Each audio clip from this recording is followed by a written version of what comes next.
కుంభరాశి వారికి శ్రీ పరాభవ నమ సంవత్సరంలో ఎలా ఉండబోతుంది, ఎలాంటి విధి విధానం పాటించడం వలన వీరు అపార కుబేర సంపన్నులు అవుతారో, ఒకవైపు ఏలనాటి శని చివరార్థ సంచార స్థితిగా ఉన్నప్పుడు శ్రీ పరాభవ నవ సంవత్సరంలో ఎలాంటి విధి విధానం పాటించడం వల్ల యోగాన్ని పొందాలో ఈ యొక్క వీడియోలో సవివరంగా సంపూర్ణంగా తెలుసుకుందాం.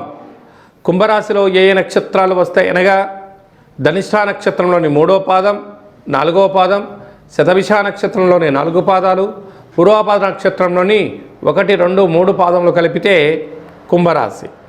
రాశాధిపతి శని భగవానుడు. రాశిలోనే రాహు సంచార స్థితి. ధనావాకు కుటుంబ స్థానంలో శని భగవానుడు రాశాధిపతి రాజు అవ్వడం వలన వీరు వీలైనంత వరకు ఎన్నో జాగ్రత్తలు వహించాలి అని చెప్పి జ్యోతిర్విజ్ఞానం తెలియచేస్తుంది. వీరి యొక్క ఆదాయం 2, వ్యయం 8 అంటే -6 చూపిస్తుంది. కారణం ఏంటి? ఒకవైపు ఏలనాటి శని, ధనవాక్కు కుటుంబ స్థలంలో శని భగవానుడు రాశాధిపతి రాజు అవడం వలన విందులని, వినోదాలని, ఆర్భాటాలని, హంగులకు, పొగడ్తలకు మీరు బానిసలయ్యారా? స్థిరాస్తులు పోయి, చరాస్తులు పోయి, క్రెడిట్ కార్డులలో డబ్బులు తీయడం, అందినాల చోట డబ్బులు పొందడం, కీర్తి ప్రతిష్టలకు భంగం వాటిల్లే పరిస్థితి ఉంటుంది.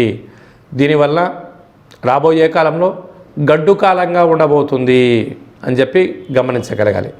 అదే కాకుండా తృతీయ స్థానాధిపతి కుజ భగవానుడు మంత్రివర్యులు అవడం వలన అన్నదమ్ముళ్లతో, అక్కా చెల్లెలతో పార్ట్నర్షిప్ వ్యవహార కార్యక్రమం నడిపించే వారందరితో స్నేహపూర్వకమైన వాతావరణంగా ఉండగలగాలి. అదే కాకుండా విశేషమైనటువంటి పంచమ స్థానంలో దేవగురు బృహస్పతి సంచారం చేయడము, ఆయనే రాజు అవ్వడం వలన పిల్లలతో, తల్లిదండ్రులతో, గురువులతో చాలా అంటే ఓపికగా, పట్టుదలగా ఇచ్చిపుచ్చుకోవడం, అనడం, అనిపించుకోవడం కాకుండా గౌరవ మర్యాదలతో మీరు ఉండగలగాలి. మీరు తప్పకుండా యమునా నది పుష్కర స్నానం ఆవశ్యకత అని చెప్పి గుర్తుపెట్టుకోగలగాలి. పిల్లల యొక్క చదువులు, అభివృద్ధి, ఉన్నతమైన జీవితానికి స్వాగతం పలకాలి. స్థిరచరాస్తులలో ఐశ్వర్య జీవితం పొందాలి అన్నట్లయితే కొన్ని కఠోర నియమాలు, దీక్ష, సంకల్పం వలన వీటిని అధిగమించే పరిస్థితి చాలా అధికంగా ఉంటుందని చెప్పి గమనించగలగాలి.